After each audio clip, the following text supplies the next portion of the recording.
विधानसभा का जो अंतिम सत्र अभी होने वाला है, उस सत्र में जन स्वराज अपनी पूरी ताकत से विधानसभा को घेरेगा। दलित महादलित के वोट से कुर्सी पर बैठे नीतीश कुमार और भाजपाई बताए कि ये दलित महादलितों को कब ये घर का जमीन उनको 3 डिसमिल मिलेगा। उसमें 60% से ज्यादा हत्या के मूल में जमीन से जुड़ा हुआ विवाद है। ये बिहार सरकार का आंकड़ा है। हजारों करोड़ रुपया लूटा जा रहा है और इसी बिहार में, जैसा आप लोग जानते हैं, सबसे ज्यादा सीओ और डीसीएलआर खुलेआम 30 लाख, 40 लाख, 50 लाख रुपया। देखिए सारे पत्रकार लोग मोड़ी हिला रहे हैं, हाँ भैया बात तो ठीक है। 2,34,000 परिवारों को ही आज तक ये 3 डिसमिल जमीन दी गई है। और उसमें भी आश्चर्य की बात सुनिए, 6.8 लाख एकड़ जमीन जो विनोबा भावे के प्रयास से भूदान आंदोलन में लिया गया, वो किसको दिया गया, किसको बांटा गया, किसी को मालूम नहीं है। वक्फ का विरोध इसलिए कर रहे हैं कि हमको, आपको, सबको पता है कि जो लोग ये बिल लेकर आए हैं उनका वक्फ के कानून से, वक्फ की प्रॉपर्टी से लेना देना नहीं है। मेरे भाई, तुमको सीए एनआरसी लाकर ना हिंदू की मदद करनी थी, ना मुसलमान किसी शरणार्थी को हटाना था। तुम्हें सिर्फ बंगाल में हिंदू मुस्लिम करके चुनाव लड़ना था। नमस्कार, लाइव बिहार देख रहे हैं आप। आपके साथ मैं स्नेहा गुप्ता। जन स्वराज के सूत्रधार प्रशांत किशोर ने एक बार फिर से सरकार को घेर लिया है, जहां पर सीधे तौर पे वो ज़मीन सर्वे पर लगातार सरकार को घेरते हुए नजर आ रहे हैं और क्या कुछ कह रहे हैं। और इसके साथ ही वक्फ बोर्ड, और इसके साथ आपको बता दें कि प्रधानमंत्री नरेंद्र मोदी से लेकर नीतीश कुमार तक उन्होंने निशाना साधने में कोई कमी नहीं छोड़ी है। क्या कुछ कह रहे हैं प्रशांत किशोर, पहले आप इस वीडियो पे नजर डालिए। जातीय जनगणना को लेकर मेरे 3 सवाल जन स्वराज के हैं। पहला कि आरक्षण बढ़ाने के लिए जो आपने दावा किया था कि आप केंद्र सरकार को रिकमेंड कर रहे हैं, उस पर आज स्थिति क्या है? किस तारीख को आपने रिकमेंड किया और केंद्र सरकार ने उस पर क्या निर्णय दिया? क्योंकि केंद्र में भी भाजपा और नीतीश की ही सरकार है। और अगर नहीं दिया तो प्रधानमंत्री अभी आ रहे 24 तारीख को, तो मधुबनी में प्रधानमंत्री को ये घोषणा करना चाहिए, जवाब देना चाहिए, क्योंकि जदयू के लोग भी भीड़ जुटाने में लगे हैं। सरकारी खर्चे पर डीएम सीडीपीओ से लेकर सारा प्रशासन लगा हुआ है। सरकारी खर्चे पर भीड़ जुटाई जा रही है, तो उसमें मोदी जी को और नीतीश जी को बताना चाहिए कि जातीय जनगणना के आधार पर आरक्षण बनाने के प्रस्ताव की स्थिति आज क्या है। दूसरा, 94 लाख परिवारों को जो 2 लाख रुपए आपने देने की बात कही थी, उसकी स्थिति क्या है? हम लोग की जानकारी के हिसाब से, आप लोग भी पत्रकार हैं, अभी तक के बजट में, 2 बजट में इस योजना के तहत 1 रुपया का भी प्रावधान नहीं किया गया है। और तीसरी बात कि आपने 39 लाख जो होमलेस, लैंडलेस, खासकर दलित समाज के लोग थे, उनके लिए अभी तक 1,20,000 रुपया जो जारी करने के लिए कहा था, उसमें कितना पैसा जारी किया? एक ये विषय है जातीय जनगणना का। दूसरा जो सबसे बड़ा ठगी का काम नीतीश कुमार ने किया है पिछले 10 वर्ष में, दलित महादलित के नाम पर बहुत दिन से राजनीति चल रही है। आपको याद होगा, नीतीश कुमार ने 2006 में महादलित विकास योजना, महादलित विकास मिशन बनाया था। उस मिशन में एक बड़ा वादा ये किया गया था कि दलित समाज के जितने लैंडलेस, होमलेस लोग हैं, उनको 3 डिसमिल जमीन, 1306.8 स्क्वायर फीट जमीन घर बनाने के लिए दिया जाएगा। ये वादा नीतीश कुमार ने महादलित मिशन के नाम पर 2008-06 में किया था। योजना शुरू की गई 2008 में, और पिछला जो आंकड़ा अभी उपलब्ध है, सरकार के द्वारा उपलब्ध कराया गया है, उसके अनुसार 2,34,000 दलित परिवारों को, उसमें कुछ ईबीसी परिवार भी शामिल हैं, 2,34,000 परिवारों को ही आज तक ये 3 डिसमिल जमीन दी गई है। और उसमें भी आश्चर्य की बात सुनिए, अभी एक देशपाल कमेटी है जो प्लानिंग कमीशन में इस योजना के इवैल्यूएशन के लिए उनका इस्तेमाल किया, उनको भेजा पटना, बिहार में, और देशपाल कमेटी की रिपोर्ट में बताया गया है कि 2,34,000 परिवारों को, जिनको सरकार कह रही है कि हमने लैंड 3 डिसमिल जमीन दे दिया, उसमें 1,20,000 परिवार ऐसे हैं जिनको जमीन तो दी गई, लेकिन आज तक उसको पोजेशन नहीं मिला। उसको कहीं बाढ़ का, कछाड़ का, ऐसा जमीन दिया है जिसका पोजीशन ही नहीं मिला। तो सरकार से दूसरी मांग हम लोग कर रहे हैं कि पहला तुमने जाति के नाम पर, जाति जनगणना के नाम पर सब में झगड़ा लगाने का कोशिश किया। दूसरा, ये दलित महादलित के नाम पर इतना दिन से रोटी सेक रहे हो, तो महादलितों को जो 3 डिसमिल जमीन देने की बात कही गई थी, कुल यहाँ पर 50 लाख से ज्यादा ऐसे दलित महादलित परिवार हैं जिनको ये इसका योजना का लाभ मिलना चाहिए था।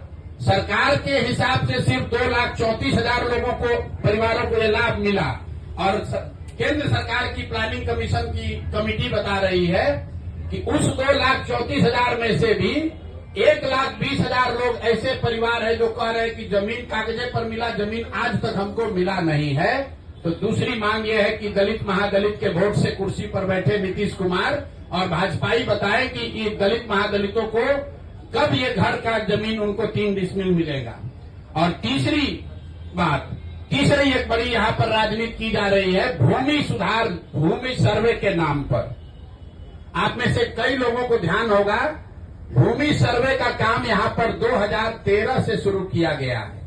जो पूरे देश में भूमि सुधार के दूसरे राज्यों में अनुभव है, उसके आधार पर अभी तक का रहा है कि 2 से 5 वर्ष में राज्य सरकारें इस तरह का भूमि सुधार, लैंड डिजिटाइजेशन सर्वे का काम पूरा कर लेती है।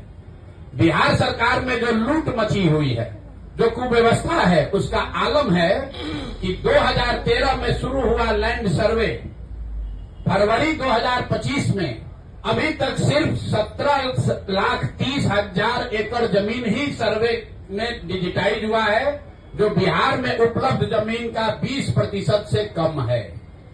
5 वर्ष में 20% से कम जमीन का सर्वे के जरिए डिजिटाइजेशन हुआ। 80% जमीन का सर्वे और डिजिटाइजेशन अभी भी पूरा नहीं हुआ है, और ये पूरा इसलिए नहीं हुआ है कि सरकार ने इस सर्वे कराने के लिए न कोई व्यवस्था बनाई, न इनके पास वो टेक्नोलॉजी है, न संसाधन है। आंध्र प्रदेश में, तेलंगाना में बिहार के बाद सर्वे शुरू किया गया, और 3 वर्ष में उन्होंने टेक्नोलॉजी और ड्रोन के जरिए 1-1 इंच 80% जमीन का अपना सर्वे करके कंप्लीट कर लिया। और इसमें एक और बड़ी बात सुनिए, जमीन सर्वे का असर ये है कि घर घर में लड़ाई लगा दी। जमीन के मालिकाना हक के लिए लोग लड़ रहे हैं, और ये हम नहीं कह रहे। पिछले साल जो बिहार सरकार का क्राइम का आंकड़ा है, उसमें बताया जा रहा है कि जितनी हत्याएं यहाँ सरकार ने रिकॉर्ड की, उसमें 60% से ज्यादा हत्या के मूल में जमीन से जुड़ा हुआ विवाद है। ये बिहार सरकार का आंकड़ा है। फिर से मैं रिपीट कर रहा हूं, ये जमीन का सर्वे शुरू हुआ है 2023 से। अभी तक सरकार के आंकड़ों और दावों के बावजूद सिर्फ 20% लैंड का सर्वे कंप्लीट हुआ, और इसकी कमियों की वजह से इसमें जो लूट मची हुई है, जो भ्रष्टाचार फैला हुआ है, जमीन का दाखिल खारिज में, पेपर निकालने में, वंशावली बनाने में, जमाबंदी में इतनी परेशानी हो रही है, हजारों करोड़ रुपया लूटा जा रहा है। और इसी बिहार में, जैसा आप लोग जानते हैं, सबसे ज्यादा सीओ और डीसीएलआर, सीओ डीसीएलआर वगैरह का पोस्टिंग के लिए खुलेआम 30 लाख, 40 लाख, 50 लाख रुपया, देखिए सारे पत्रकार लोग मोड़ी हिला रहे हैं, हाँ भैया बात तो ठीक है, 25 से 50 लाख रुपया लेकर पोस्टिंग की जा रही है। तो ये जो सर्वे शुरू हुआ है, ये अंचलाधिकारियों को और राजस्व से जुड़े हुए पदाधिकारियों के द्वारा धन उगाही का नया उद्योग शुरू किया गया है। तो जन सुराज परिवार 3 मांग रख रहा है। एक, कि जातीय जनगणना के आधार पर, उसके नाम पर राजनीति करके समाज को बांटने लड़ाने वाली जनता वाली सरकार, उस पर व्हाइट पेपर जारी करो और 1 महीना में बताओ कि आरक्षण पर क्या हुआ। दूसरा, 94 लाख परिवारों को किस दिन 2 लाख रुपया दोगे, और उन 40 लाख होमलेस परिवारों को 1,20,000 रुपया कब दिया जाएगा। हम लोग की दूसरी डिमांड है कि 3 डिसमिल जमीन जो महादलित समाज को मिलनी चाहिए थी, दलित महादलित समाज के लोगों को, जिनका वोट लेकर नीतीश कुमार इतने दिन से बैठे हुए हैं, अब वो दलित महादलित परिवार चला जाने के लिए तैयार नहीं है। अगर 1,20,000 से कम परिवारों को ही 3 डिसमिल जमीन मिली है, तो 48 लाख से ज्यादा परिवारों को 3 डिसमिल जमीन कब मिलेगी। और इसमें यह भी बता दूं कि अभी सरकार के आंकड़ों के हिसाब से करीब करीब 25 लाख एकड़ जमीन, जिसमें सीलिंग के नाम पर जब्त की हुई करीब 11.5 लाख एकड़ जमीन और बिनोवा आंदोलन, भूदान आंदोलन में मिली हुई 7 लाख एकड़ जमीन, जिसका कोई हिसाब नहीं है कि ये जमीन किसके पास है, किसको दिया गया है। 25 लाख एकड़ जमीन जो सरकारी रिकॉर्ड के हिसाब से उपलब्ध है गरीबों को बांटे जाने के लिए, किसी से लेना छीनना नहीं है। किसी के पास रिकॉर्ड नहीं है कि उस जमीन का 6.8 लाख एकड़ जमीन जो बिनोवा भावे के प्रयास से भूदान आंदोलन में लिया गया, वो किसको दिया गया, किसको बांटा गया, किसी को मालूम नहीं है। करीब करीब 12 लाख एकड़ जमीन यहाँ सीलिंग के नाम पर जब्त किया गया या सीलिंग के नाम पर लिया गया, वो जमीन किसको मिली वो भी किसी को पता नहीं है। तो हम लोग की दूसरी मांग ये है कि ये 3 डिसमिल जमीन जो 50 लाख परिवारों को, दलित और महादलित परिवार को आपको देना था, ये कब तक पूरा करोगे ये बताओ। और तीसरी ये बात है कि भूमि सर्वे के नाम पर ये जो नया उद्योग तुमने शुरू किया है और अफसरों के जरिए महीनों में करोड़ों रुपया की सरकार उगाही कर रही है, इसको तुरंत बंद कीजिए। नहीं बंद कीजिएगा तो परिवार, हर बिहार के हर परिवार में झगड़ा होगा और भ्रष्टाचार बढ़ेगा। नई सरकार को आने दीजिए, नई सरकार आएगी, वो नए तरीके से अन्य राज्यों के अनुभव के आधार पर बिहार में कैसे इस काम को बड़ी बेहतर तरीके से किया जा सकता है वो करेगी। तो यही 3 मांग है। 94 लाख परिवारों को 2 लाख रुपया कब दोगे ये बताओ। 50 लाख महादलित परिवारों को 3 डिसमिल जमीन कब मिलेगा ये बताओ। और भूमि सुधार कब रोक रहे हो, ये पैसा अपना वसूलने का धंधा कब बंद कर रहे हो ये बताओ। ये तीनों मांग लेकर आपके सामने आज हम लोग आए हैं। 1 महीना का सरकार को समय दे रहे हैं, सरकार को 1 महीना का समय दे रहे हैं। 11 मई से बिहार के हर गांव में 40,000 से ज्यादा रेवेन्यू गांव में जन सुराज वहां बैठक करेगी और लोगों से इन 3 मुद्दे पर उनसे वार्ता करके इस विषयों पर सिग्नेचर कैंपेन, हस्ताक्षर अभियान शुरू करेंगे। और हम लोग 11 जुलाई को 1 करोड़ लोगों का इन 3 मुद्दों पर 1 करोड़ लोगों का हस्ताक्षर लेकर मुख्यमंत्री और राज्यपाल दोनों को हम लोग जाकर ज्ञापन देंगे।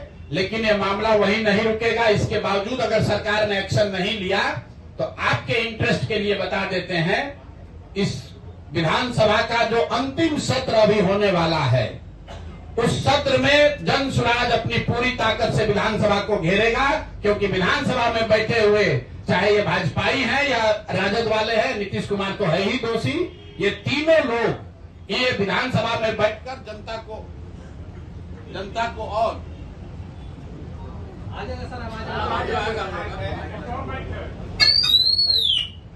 जनता को और आगे बेवकूफ न बना पाए, इसके लिए हम लोग विधानसभा का जब सत्र शुरू होगा तो इन विधानसभा का हम लोग घेराव करेंगे, प्रदर्शन करेंगे, वहीं धरने पर बैठेंगे।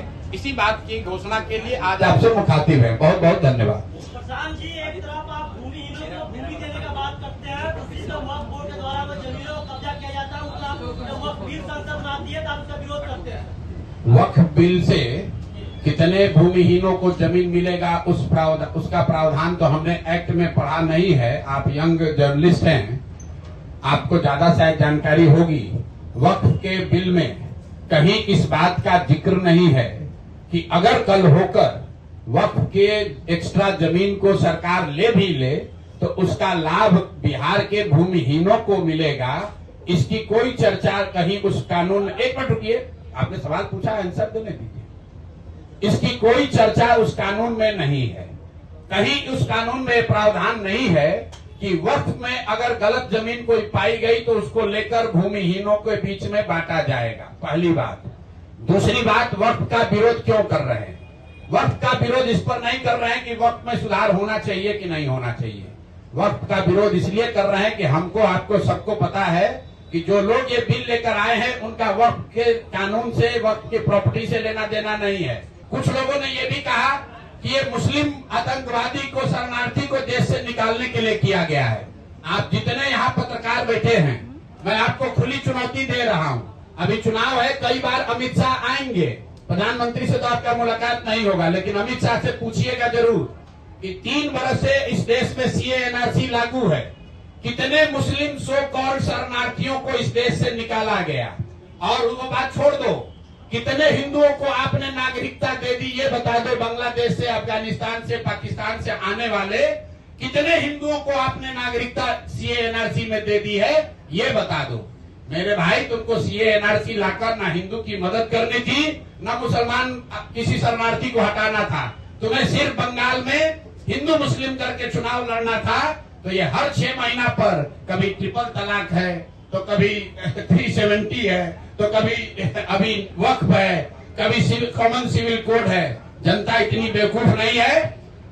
आप वक्फ का बोर्ड आप कानून में लिखिए कि अगर वक्फ कानून के बोर्ड में कोई गलत जमीन पाई गई तो वो जमीन गरीबों में बांटा जाएगा। ये कहाँ कानून में लिखा हुआ है? कानून पढ़े बगैर सवाल मत कीजिए। आप रोजगार की बात करते हैं, पलायन की बात करते हैं, लेकिन जनसंख्या नियंत्रण पे जनसुराज का क्या स्टैंड है? जनसंख्या नियंत्रण पर जनसुराज का नियंत्रण जो स्टैंड है वो बिल्कुल साइंटिफिक है। साइंस ये बताता है कि पॉपुलेशन ग्रोथ, TFR जिसको कहते हैं, total fertility rate, is directly proportional to the women education. महिलाओं का एजुकेशन बढ़ाए बगैर TFR को, पॉपुलेशन को नीचे नहीं किया जा सकता है। हम जान रहे हैं कि आप किस नजरिए से सवाल पूछ रहे हैं। कुछ लोग ये कहते हैं कि मुसलमानों, ये भाजपाई और कुछ संघी ये बताते हैं कि मुसलमानों ने जनसंख्या बढ़ाई है। जितने लोग बैठे हैं आप लोग एजुकेट भी हो जाइए। मुसलमानों का TFR केरल में, बिहार में हिंदू महिलाओं के TFR से आधा है। फिर से याद कर लीजिए, मुस्लिम महिलाओं की फर्टिलिटी रेट केरल में, बिहार में हिंदू महिलाओं के फर्टिलिटी रेट से आधा है। ये आपको क्या बताता है? जहां पर महिलाएं पढ़ गई, जहां पर उन्हें फैमिली प्लानिंग की या अपने परिवार के विषय में निर्णय लेने का अधिकार हो गया, आर्थिक और शैक्षणिक स्वतंत्रता आ गई, अपने आप पॉपुलेशन नीचे आएगा। तो सुना आपने, सीधे तौर पे उन्होंने अल्टीमेटम दे दिया और कहा है अगला जो विधानसभा का सत्र होगा उसमें हम विधानसभा घेरने का काम करेंगे अगर सरकार हमारी बातें नहीं मानती। आप बने रहिए हमारे साथ, तब तक के लिए बहुत बहुत शुक्रिया।